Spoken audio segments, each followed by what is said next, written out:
तूफान जब आता है तो अक्सर अपने साथ तबाही लेकर आता है। लोग डर जाते हैं, सहम जाते हैं, लेकिन 16 जुलाई को जो तूफान आने वाला है वो आपके लिए खुशियां लेकर आएगा। ना ही आप डरेंगे, ना ही आप सहमेंगे। और एक बात और, ये तूफान रुकने और थमने वाला नहीं है। और इसी पर बात करने के लिए आज हमारे साथ तूफान की पूरी स्टार कास्ट है। तूफान फिल्म के डायरेक्टर हैं, मेरे साथ हैं फरहान अख्तर, मृणाल ठाकुर, राकेश ओम प्रकाश मेहरा। आप सभी का बहुत बहुत स्वागत है। Thank you. फरहान, सबसे पहले मेरा सवाल आपसे, आप मुझे ये बताइए, मैंने फिल्म का ट्रेलर देखा, बहुत ही शानदार है, तो अब मैं आपको अज्जू भाई बुलाऊं या अजीज अली?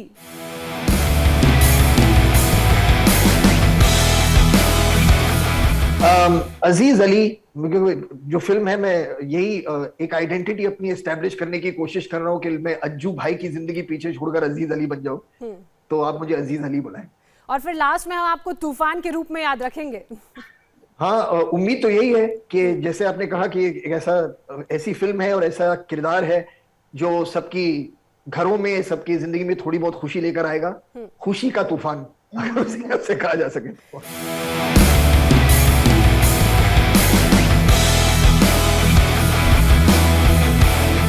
अच्छा मृणाल, आप बताइए, क्या जब सेट पे आप शूट कर रही थी तो वाकई खुशियों का तूफान आता था या फिर वो बॉक्सिंग के पंचेस और वो वाला तूफान रहता था? दोनों कॉम्बिनेशन था। मुझे याद है जितने सीढ़ियाँ हमने इस फिल्म में चढ़े, जितना चलते थे हम, इट वाज इनसेन। लेकिन in between the takes Farhan हमेशा, क्योंकि मैं हमेशा नर्वस रहती थी, थोड़ा I used to feel little scared, होगा या नहीं होगा, सीन के बारे में सोचती रहती थी। तो फरहान का sense of humour is amazing. वो बीच में वो जान जाता है कि I was feeling, maybe I was not confident enough, so he would always come. हमेशा उनके चुटकुले, जो उनकी स्टोरीज होती है मूवीज की, सारे इनके favourite scene, he would just calm us down, और मस्ती का माहौल होता था।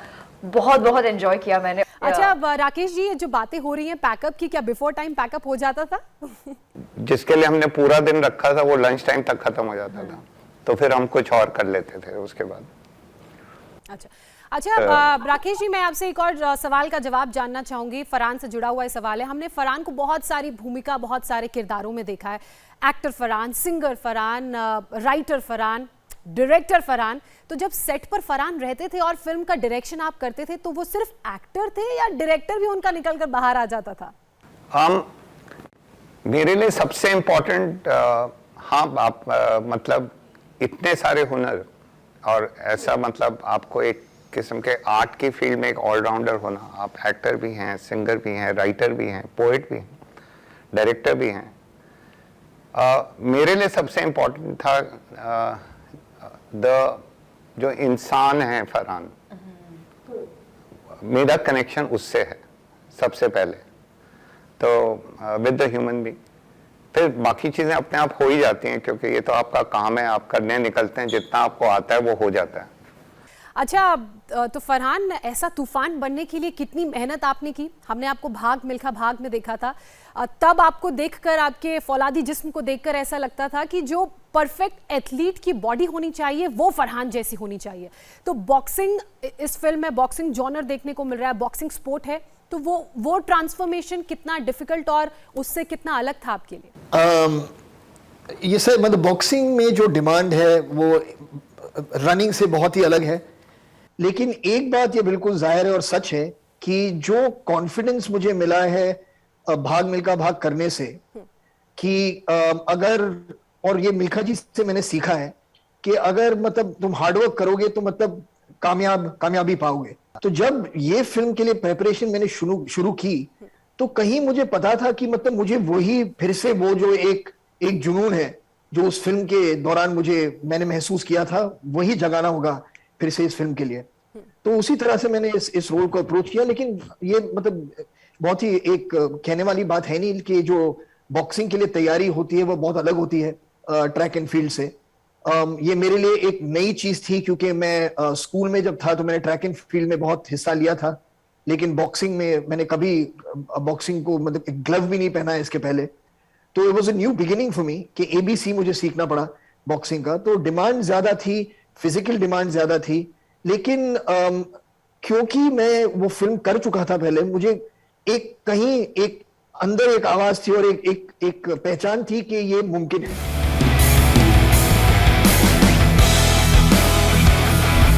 वैसे ना मिल्खा सिंह को देखकर हमें ये लगा कि पहली बार आप वो सारी चीज़ें कर रहे हैं, और मैं तो आपके साथ एक शेड्यूल की शूटिंग में भी थी, तो तब जब मैं आपकी डेडिकेशन और हार्डवर्क को देखती थी, मुझे तब भी बिल्कुल ये एक मोमेंट भी ऐसा नहीं लगा, बिलीव मी, कि आप बॉक्सर नहीं हैं, आप बिल्कुल प्रोफेशनल बॉक्सर लग रहे थे।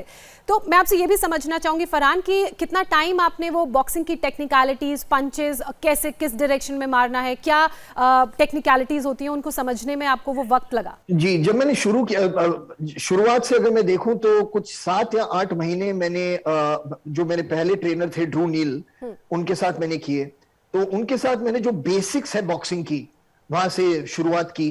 और उन्होंने भी मुझसे कहा जब हम कर रहे थे कि जिस रफ्तार से हम सीख रहे हैं और जिस रफ्तार से हम ट्रेनिंग कर रहे हैं, कि ऐसा लग रहा है कि मतलब 1 साल में जो एक बॉक्सर सीखता है, हम 4 साल का उस 1 साल में सीख रहे हैं। इतनी सारी मेहनत आपने की, डाइट क्या लेते थे आप, वो सीक्रेट क्या है? मैंने ये फिल्म की शूटिंग के बाद मैंने राकेश से कहा है कि प्लीज अभी एक ऐसी फिल्म करेंगे जिसमें मैं आपके साथ बैठकर खाना खा सकूं। बस यही कहूंगा इस डाइट के बारे में। मतलब ये जो फ्रेश रोटियों की एक सुगंध आती है सेट पे, फ्रेश खाना जो बन रहा है पूरे सेट के लिए, और आप एक कोने में बैठकर मतलब वही वो चिकन टिक्का खा रहे हैं या ब्रोकली खा रहे हैं, या इट्स ऑल मेजर्ड तो है। मगर एक उससे भी एक मतलब एक क्या जो कहे अंदर एक आग बनती है जो आप जाके फिर अपने एक्शन में निकालते हैं। तो बढ़िया। मगर मैंने बहुत एंजॉय किया सेट का खाना। वो आप पूरी रोटी की बात कर रहे हैं, सब्जी, दाल मखनी सब खाई मैंने।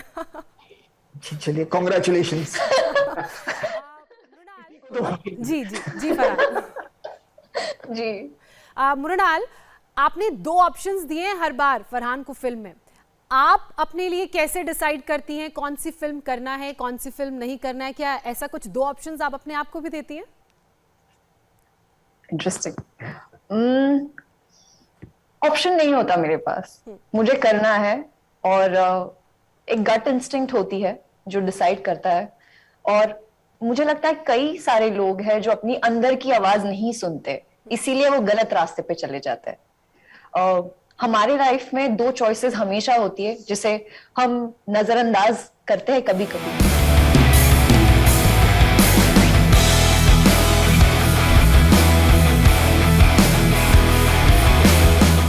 जो फौलादी बॉडी मैंने देखी थी फरहान की शूटिंग के टाइम पे, जरा टच करके बताइए, वो बाइसेप्स वगैरह सब बने हैं? सब नहीं, अब इनकी बॉडी फौलाद की हो गई। मैं इनकी वीडियोस देखता रहता हूँ, MMA कर रही है, किकिंग कर रही है। बट दैट्स व्हाट यार, कितना इंस्पायर हुई हूँ मैं उनको देखकर। तो इमेजिन जब फिल्म आएगी तब मुझे लगता है ट्रेलर देखने के बाद कई लोगों ने जिम का अपना मेंबरशिप रिन्यू किया होगा। So I'm sure about it, yeah.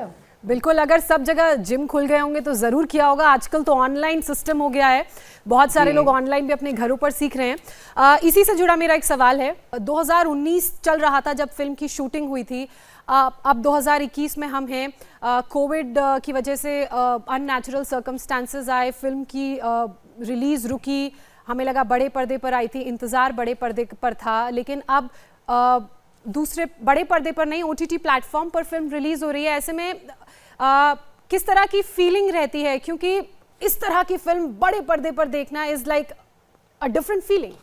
सच कहूं तो अगर ऐसे मतलब थिएटर में चांस हो तो बिल्कुल, हमने थिएटर के लिए फिल्म बनाई थी, बट जिंदगी चलती रहनी चाहिए। हम कोविड से, मेरा मानना यह है, हम कोविड पे काबू पा रहे हैं। इससे पहले भी हमारी फिल्म रेडी थी, हमारे पास मौका था, पर हम ये मोमेंट को सेलिब्रेट नहीं करना चाहते थे, क्योंकि पूरी, ना सिर्फ हिंदुस्तान, पूरी दुनिया एक बड़ी मुश्किल दौर से गुजर रही थी। अब लग रहा है there is a light at the end of the tunnel, and people are again emerging, lockdowns खत्म हो रहे हैं। बिल्कुल, मैंने जैसा कि शुरुआत में कहा भी था कि ये फिल्म दर्शकों के लिए खुशियां लेकर आएगी, और इसी उम्मीद के साथ आप तीनों का बहुत शुक्रिया हमारे साथ जुड़ने के लिए, अपनी फिल्म से जुड़ी कहानियां और खुशियां हमारे दर्शकों तक साझा करने के लिए, and all the very best. Thank you. Thank you very much.